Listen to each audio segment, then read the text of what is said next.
दिन के 4 बजे प्रिंसिपल साहब कमरे से बाहर निकले। दुबला पतला जिस्म, कुछ अंश खाकी, हाफ पैंट और कमीज से ढके थे। पुलिस के साजेटों वाला बेद बगल में दबा था, पैर में सैंडल। कुल मिलाकर काफी चुस्त और चालाक दिखते थे और जितने थे उससे ज्यादा अपने आप को चुस्त और चालाक समझते थे। उनके पीछे पीछे हमेशा की तरह कॉलेज का क्लर्क चल रहा था। प्रिंसिपल साहब की उससे गहरी दोस्ती थी। वे दोनों मास्टर मोतीराम के दर्जे के पास से निकले। दर्जा अस्तबल नुमा इमारत में लगा हुआ था। दूर से ही दिख गया इसमें कोई मास्टर नहीं है। एक लड़का नीचे जांघ तक फटा हुआ पैजामा पहने मास्टर जी की मेज पर बैठा रो रहा था। प्रिंसिपल साहब को पास से गुजरता देख जोर जोर से रोने लगा। उन्होंने पूछा, क्या बात है, मास्टर साहब कहाँ गए हैं? वे लड़का अब खड़ा होकर रोने लगा। एक दूसरे लड़के ने कहा, यह मास्टर मोतीराम की क्लास है। फिर प्रिंसिपल साहब को बताने की जरूरत नहीं पड़ी कि मास्टर साहब कहाँ गए। क्लर्क ने कहा, सेकेंड हैंड मशीन 24 घंटे निगरानी मांगती है। कितनी बार मास्टर मोतीराम से कहा है कि बेच दो इस आटा चक्की को, पर कुछ समझते ही नहीं। मैं खुद एक बार 1500 रुपये देने को तैयार था। प्रिंसिपल साहब ने क्लर्क से कहा, छोड़ो इस बातों को, उस दर्जे से मालवीय को बुला लाओ। क्लर्क ने लड़के से कहा, जाओ उधर के दर्जे से मालवीय को बुला लाओ। थोड़ी देर में एक भला सा दिखने वाला नौजवान आता हुआ नजर आया। प्रिंसिपल साहब ने उसे दूर से देखते ही चिल्लाकर कहा, भाई मालवीय, ये क्लास भी देख लेना। मालवीय नजदीक आकर छप्पर का एक बांस पकड़कर खड़ा हो गया और बोला, एक पीरियड में 2 क्लास कैसे ले सकूंगा?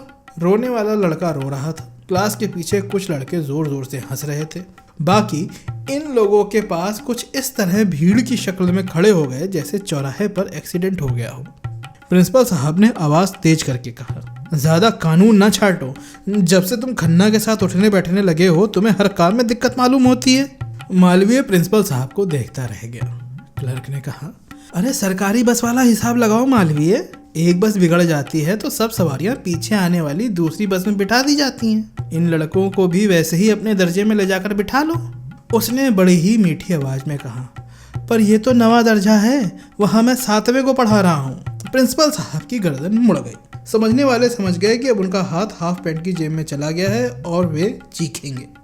वैसे ही हुआ। वे बोले, मैं समझता हूँ तुम भी खन्ना की तरह बहस करने लगे हो।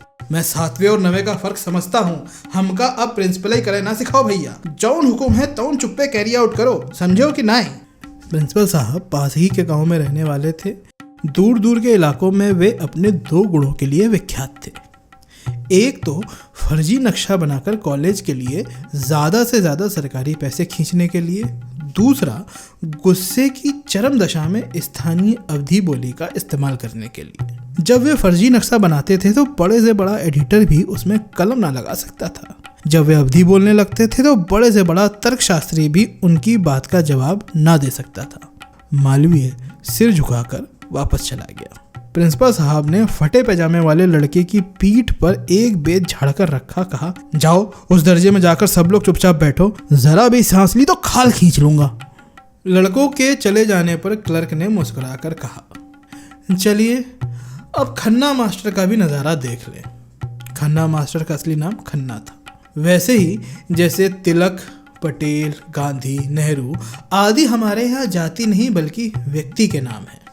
इस देश से जाति प्रथा खत्म करने का यही एक सीधी सी तरकीब है। जाति से उसका नाम छीन कर किसी आदमी का नाम बना देने से जाति के पास कुछ नहीं रह जाता, वह अपने आप खत्म हो जाती है। खन्ना मास्टर इतिहास के लेक्चरार थे, पर इस वक्त इंटरमीडिएट के दर्जे में अंग्रेजी पढ़ा रहे थे।